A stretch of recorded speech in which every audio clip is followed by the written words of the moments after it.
AM 1280 Newstalk, KIT. Jacksonian, Dave Edel, Lances off, Richard Miller. And Richard, this is particularly significant to you, sir, because you are a member of the 15th District, yes? I am a member of the 15th District. You are, and your incumbent position 2 representative is David Taylor. Dave Taylor. Been in for a little while now. A number of folks looking to take his seat. Jeremy Defoe, we'll hear from him later on. A.J. Cooper, she's in as well. And so is Mario Martinez, throwing his hat in the ring to be your, sir, next representative. Mm-hmm. And he's on the phone with us this morning. Good morning, Mario. How are you?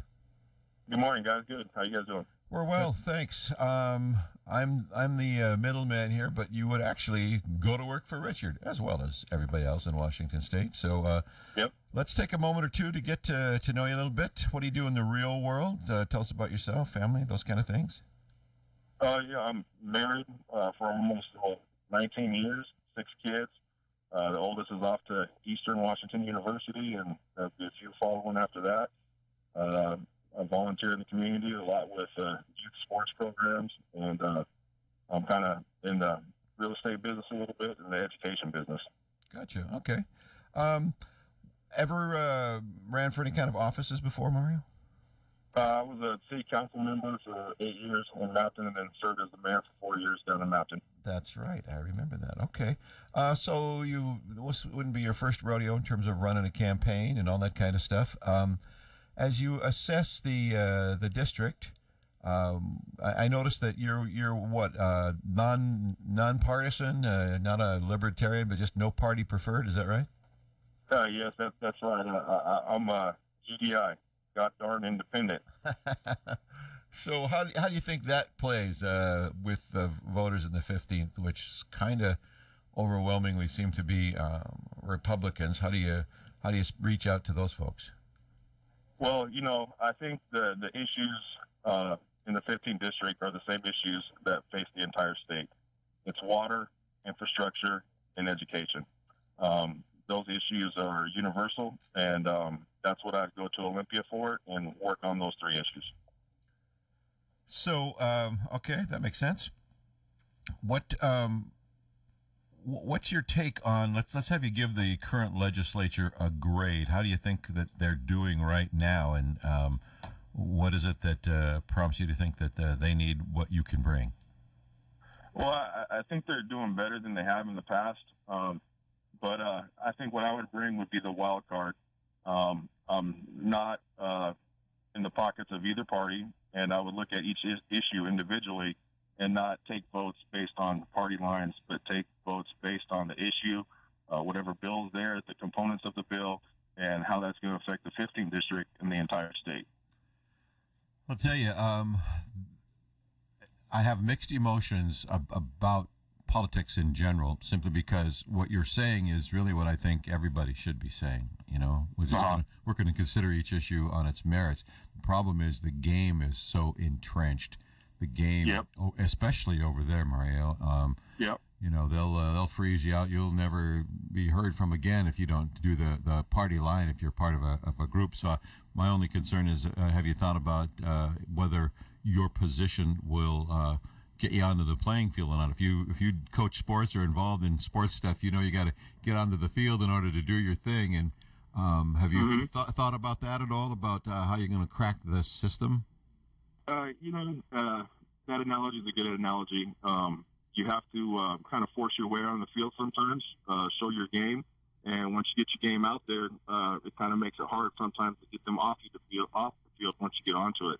So I think once I got over there, I know a lot of the people over there just through my times, the 12 years as a representative for the city of Mountain, and on the board of directors for Association of Washington Cities, and working with the Conference of Governments in Yakima, and the New Visions County Development Association.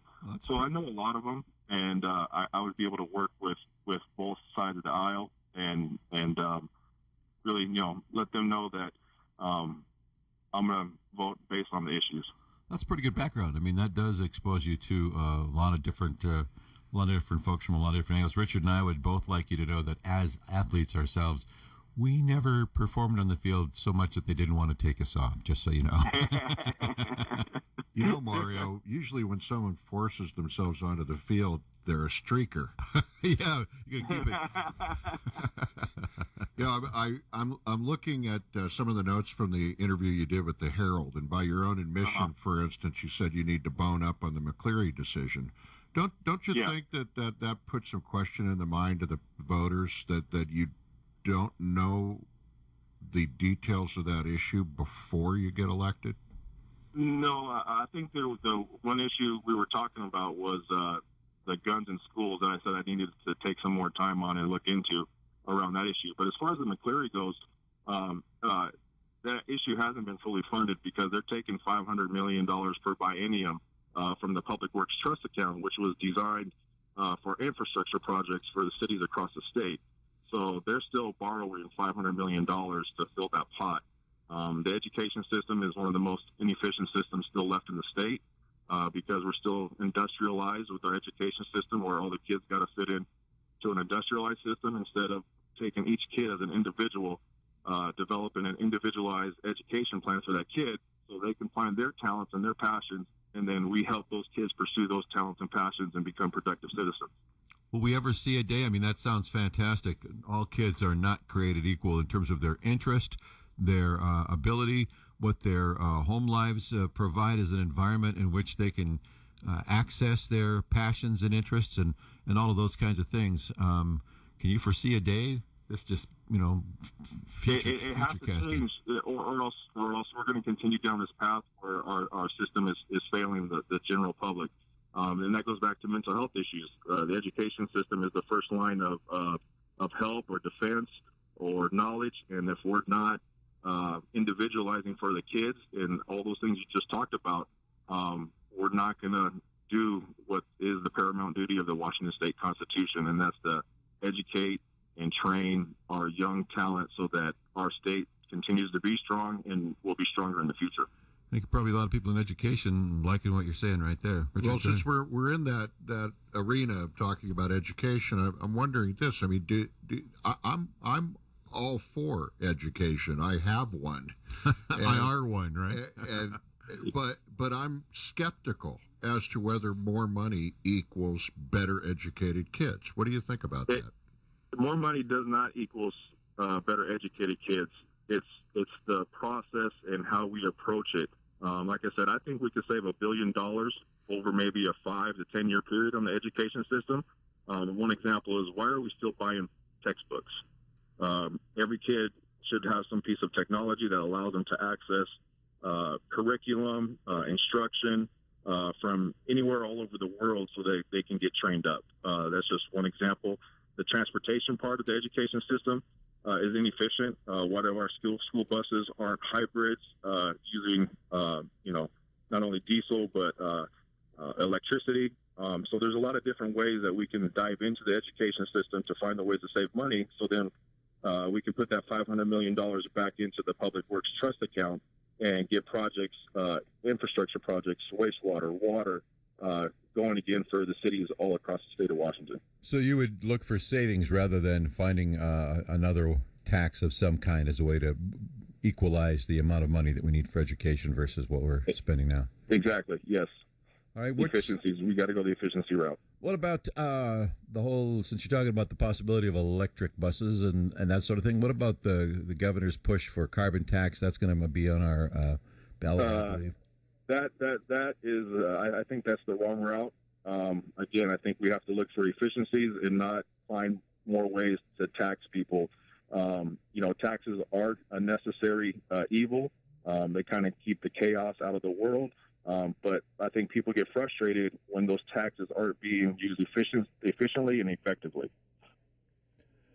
So, as you've already said that education and infrastructure were a couple of the main issues. One of the things that the Valley deals with is gang issues. I know that Yakima's looking to hire a gang coordinator based off a pilot program that the governor's running, sort of modeled after a Colorado program. You have any thoughts on what the state role might be in helping communities with gang-type issues? again, that goes back to our education system. If we're doing right by the students and the families, we catch a lot of those things early on, and you have diversion areas. If kids find a passion about something they like, they're less likely to get involved in negative things. So it starts on the education side. We've really got to develop a top-notch education system where kids aren't getting sidetracked, and the temporary glories of what they see in those situations are outweighed by a good, solid system that they have support, and they don't need to go down that route. Give them a better option, right? Yep. All right, so our Attorney General has spent a certain amount of time picking up the gauntlet and fighting with the Trump administration. As a legislator, do you see that as a good use of Washington's time to thrust ourselves into the national fight on all of the things that we have over here in the last year or so? You know, it could go both ways. I think there's times when a state's got to kind of fight the state's rights versus, the federalism, and that kind of plays out through the entire country. I think, though, our focus should be about Washington issues. Again, water, infrastructure, and education. If we solve those issues, we'll solve a lot of the issues within our state, and there's always going to be the battle between states' rights and federalism. Yeah. Mario, you sound like you want to do this for the right reasons to me. That's what it sounds like. That's what I'm hearing. I appreciate that. Why, in the minute that we have left, why do you think people should vote for you for the 15th district position? I think the most important reason, and we didn't really touch on it a whole lot, is the water issue. The agriculture in Eastern Washington, that part of the economy helped drives the rest of the state. I know there's issues between the west side and the east side, but I think water can bring us together. The Columbia River Treaty's up. We need to redo that whole water infrastructure system so everybody has water when they need it, whether it's people, fish, or cows, or agriculture. I think if we go in and we fight for water and get the water issues straightened out, that will lead to more prosperity. And that's really, those three issues are the reasons I want to run. And I have a good track record in Mapton. Over the last 4 years I was there, we raised $20 million and rebuilt basically our entire infrastructure, wastewater facility, water rights. We had to spend $1 million on water rights because the state hadn't taken care of water rights. We fixed roads, sidewalks, parks. I know what it takes to, fight for what you need, lobby for it, advocate for it, and then get it built and manage it and run it. Mario Martinez, thank you so much for your time this morning. Well said. You paint a pretty interesting pictures for the voters to consider, so we wish you the best of luck. And should you come out in the primary, we'll talk to you later on down the road, okay? Thank you, guys. Yep, appreciate it. Have a great day.